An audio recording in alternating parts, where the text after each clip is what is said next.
Fraud. I failed sex, I failed drugs, I failed rock, I failed roll. I'm no beat, I'm not beaten.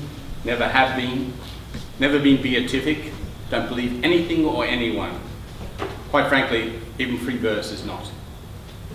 And when you know quite well the things that bind us are the music that you heard, the free jazz, the association. That man and I will do word jazz on Thursday night down at Kenny Dolan's backyard. I'm not saying this is a historical exercise or an archaeological exercise or even an etymological exercise. I'm saying that a couple of us who are still alive in this moment, the 28th of May, not trying to dig up the dead or to praise the dead.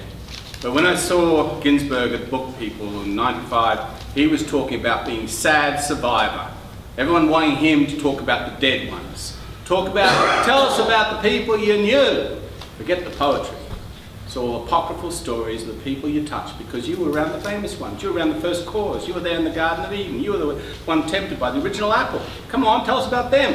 Yeah. So how sad is that? And dying. What a bad career move. You know, they all did. That's bad. I mean, okay. He was an artist. Then he killed his wife and he became a writer. She was a writer. Okay? Let me register that is both literary, in a literary sense, romantic, and also very fucked up. Absolutely. That's the point of it, is that they embody contradictions. They were the only party in the 50s and the 40s and up into the 60s, so because there weren't that many people who decided to actually break the past. Okay? Past is broken, it always has been, but no one's acknowledging the fact that words are a way out and in. No one's acknowledging the fact that words and music sleep together and have to be in the moment, because if you, as soon as you start digging up the past and saying how famous you were in the 80s, suddenly the people are laughing and leaving the bookstore. It just doesn't matter. I knew you before you do as famous on the streets, J.R. Ryan. I know you because you're still able to stand up and perform on this spot, and I hope you will this afternoon. You're a living soul, all right? You're not just preaching about the dead, okay? So this book, not enough copies, beautiful, brave exercise in a wonderful space like this one. Incredible Melbourne bookstore, thank you for doing this. Mr. Owner ignoring me right now.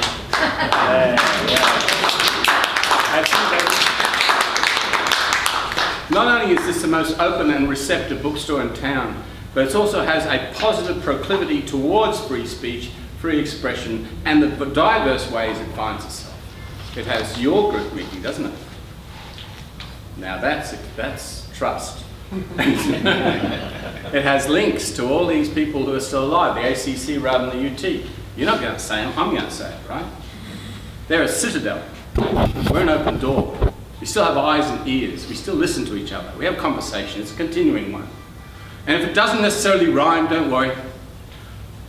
It's no crime to rhyme. You don't have to rhyme all the time. And so, 1890s. Verse has to be free. And within the pages of the book, of course, there are little birds. And those little birds are people you may know. Roxy Gordon. I loved him because of his poem Indians. I loved him because of his poem song called Smaller Circles. But I love him also because he put his body on the line at the first poetry festival and he sang his heart out. He was drunk as a skunk. Everything was late, of course, we didn't know what we were doing. So about midnight, Roxy Gordon gets on and he sings like an angel. He sings Smaller Circles. He sings about who is an Indian, who's not an Indian. Fort Worth being an Indian, Dallas not being an Indian. You can't know Roxy because Roxy's gone. But Roxy, parts of him are in that book. All the other people you know, Raul Salinas, original Resistencia. Okay, you work with him. Those who remember those campfires and the burning when he was saying things that couldn't be said way back then. And even now, no one talks about. Resistencia still lives on the east side.